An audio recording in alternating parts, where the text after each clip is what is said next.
Trump, again, casts blame on both sides for deadly violence in Virginia. New York, Reuters. President Donald Trump insisted on Tuesday that left and right-wing extremists became violent during a weekend rally by white nationalists in Virginia, reigniting a political firestorm over U.S. race relations and his own leadership of a national crisis. Trump, who drew sharp criticism from Republicans and Democrats for his initial response, reverted on Tuesday to his position that both sides were at fault for the violence, a day after bowing to pressure to explicitly condemn the Ku Klux Klan, neo-Nazi and white supremacist groups. Appearing angry and irritated, the president maintained that his original reaction was based on the facts he had at the time. Blame, he said, belonged on both sides. You had a group on one side that was bad, and you had a group on the other side that was also very violent. And nobody wants to say that, but I'll say it right now, Trump said, referring to right and left-wing protesters. From there, the back and forth with reporters turned tense. Not all of those people were neo-Nazis. Believe me, not all of those people were white supremacists by any stretch, Trump said of the participants in the deadly protest. There was a group on this side, you can call them the left, that came violently attacking the other group. So you can say what you want, but that's the way it is. The violence erupted on Saturday after white nationalists converged in Charlottesville for a Unite the Right rally in protest of plans to remove a statue of Robert E. Lee, commander of the pro-slavery Confederate Army during the U.S. Civil War. Many of the rally participants were seen carrying firearms, sticks and shields. Some also wore helmets. Counter-protesters likewise came equipped with sticks, helmets and shields. The two sides clashed and scattered street brawls before a car plowed into the rally opponents, killing one woman and injuring 19 others. A 20-year-old Ohio man, James Fields, said to have harbored Nazi sympathies, was charged with murder. 2 state police officers also were killed that day in the fiery crash of the helicopter they were flying in as part of crowd control operations. Addressing the melee for the first time on Saturday, Trump denounced hatred and violence on many sides.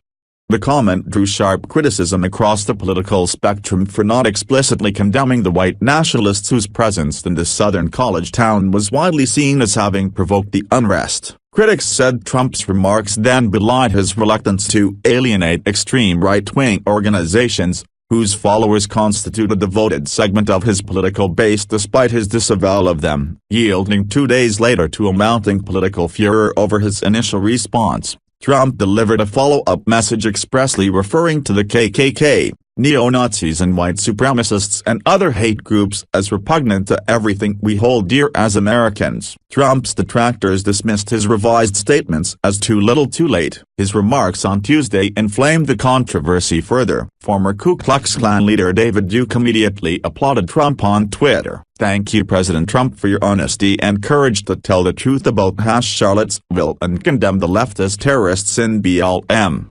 Antifa," Duke wrote, referring to Black Lives Matter, BLM, and anti-fascists. Democrats seized on Trump's latest words as evidence that Trump saw white nationalists and those protesting against them as morally equivalent. By saying he is not taking sides, Donald Trump clearly is. Democratic Senate Leader Chuck Schumer of New York said, "When David Duke and white supremacists share your remarks, you're doing it very, very wrong." In a similar vein, Virginia Governor Terry McAuliffe, a Democrat, said Trump's characterization of the violence missed the mark. Neo-Nazis, Klansmen and white supremacists came to Charlottesville heavily armed, spewing hatred and looking for a fight. One of them murdered a young woman in an act of domestic terrorism, and 2 of our finest officers were killed in a tragic accident while serving to protect this community. This was not both sides, he said. Administration officials, hoping to put the controversy behind them after the remarks on Monday, worried that the controversy would now last for days and, potentially, affect the president's ability to make legislative and policy achievements. Asked about the White House's next steps, one official said, "I think next steps are just to stop talking." Richard Trumka, president of the AFL-CIO Labor Federation representing 12.5 million workers, became the latest member of Trump's advisory American Manufacturing Council to resign in protest, saying, "We cannot sit on a council for a president who tolerates bigotry and domestic terrorism," Trump said. President Trump's remarks today repudiate his forced remarks yesterday about the KKK and neo-Nazis. Three other members of the council, the chief executives of pharmaceutical maker Merck and CO Incorporated, sportswear company Under Armour Incorporated and computer chip maker Intel Corp., resigned on Monday. In his remarks on Tuesday, Trump also sympathized with protesters seeking to keep Lee's statue in place but offered no equivalent remarks for those who favored its removal. "You had people in that group that were there to protest the taking down of a very important statue and renaming of a park from Robert E. Lee to another name,"